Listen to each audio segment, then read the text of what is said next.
berorientasi pelayanan. Baharudin Yusuf Habibie menjadi Presiden Indonesia dalam waktu yang sangat singkat. Namun, beliau mampu membuat reformasi besar-besaran dalam sejarah di Indonesia. Ada beberapa kebijakan politik pada masa pemerintahan B.J. Habibie seperti pers yang bebas bersuara dan tidak dikekang, pemilu yang dilaksanakan secara bebas dan demokratis. Selain itu, beliau mampu mengatasi krisis ekonomi. Berdasarkan hal tersebut, B.J. Habibie telah menerapkan nilai berorientasi pelayanan, di mana kebijakan-kebijakan yang beliau buat sesuai dengan kebutuhan masyarakat. Akuntabel. B.J. Habibie adalah seorang intelektual sekaligus inspirator yang mampu memberikan motivasi kepada seluruh masyarakat Indonesia. Beliau dikenal dengan karakternya yang disiplin, bekerja keras, berkomitmen tinggi, bertanggung jawab, serta jujur, yang dibuktikan dengan bertanggung-jawabannya terhadap bangsa adalah menjadi presiden ketiga pada masa reformasi yang sangat berisiko dan rentan. Namun, beliau sangat berani dan bersedia berkorban untuk bangsa. Kompeten. Sejak kecil, B.J. Habibie memerlukan waktu 4-5 jam untuk tidur.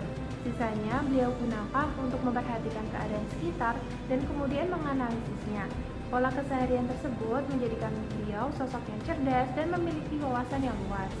Berkat kejeniusan dan kerja kerasnya, beliau berhasil menemukan teorema yang dikenal sebagai crash progression theory yang digunakan untuk menyelesaikan masalah terkait kecelakaan pesawat terbang.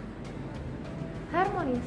B.J. Habibie menerbitkan suatu aturan yang menghapuskan diskriminasi masyarakat minoritas di Indonesia, yaitu Inpres nomor 4 tahun 1999 yang menghapuskan pemberlakuan Surat Bukti Kewarganegaraan Republik Indonesia atau disingkat SBKRI bagi beberapa etnis minoritas di Indonesia.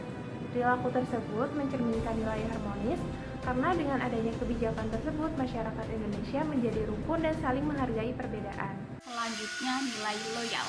Loyalitas Bapak B.J. Habibie terhadap bangsa Indonesia sangat tinggi.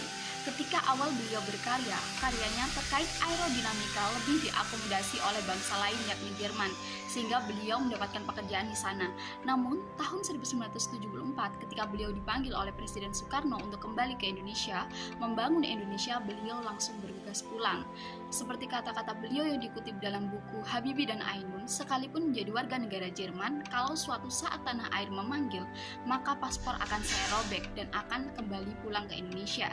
Demi kecintaannya terhadap tanah air, beliau menolak banyak tawaran dari bangsa-bangsa lain dan beliau sepenuh hati ingin berdedikasi membangun bangsa sesuai kemampuan beliau, terutama bidang penerbangan di Indonesia. Kemudian nilai adaptif. Bapak B.J. Habibie adalah seorang yang sangat adaptif. Beliau sangat proaktif terhadap perubahan demi kemajuan dan terus berinovasi. Bahkan ingin demi menjawab pertanyaan-pertanyaan permasalahan di sekitar beliau rela belajar beragam bahasa asing demi bisa memahami buku-buku berbahasa asing untuk menjawab permasalahan-permasalahan tersebut. Bahkan beliau juga menimba ilmu di luar negeri dengan visi utama untuk membangun perekonomian Indonesia di bidang teknologi, terutama di bidang aerodinamika pertama di Asia Tenggara. Beliau juga mampu menciptakan teori yang sehingga beliau dikenal sebagai Mr. Crack, di mana teori ini sangat berguna di bidang penerbangan untuk menghindari kecelakaan. Beliau terus bergerak maju menghadapi tantangan perubahan, hingga terdapat pesan beliau, kita harus memiliki mentalitas sepeda. Jika kita berhenti mengayuh, maka kita akan jatuh.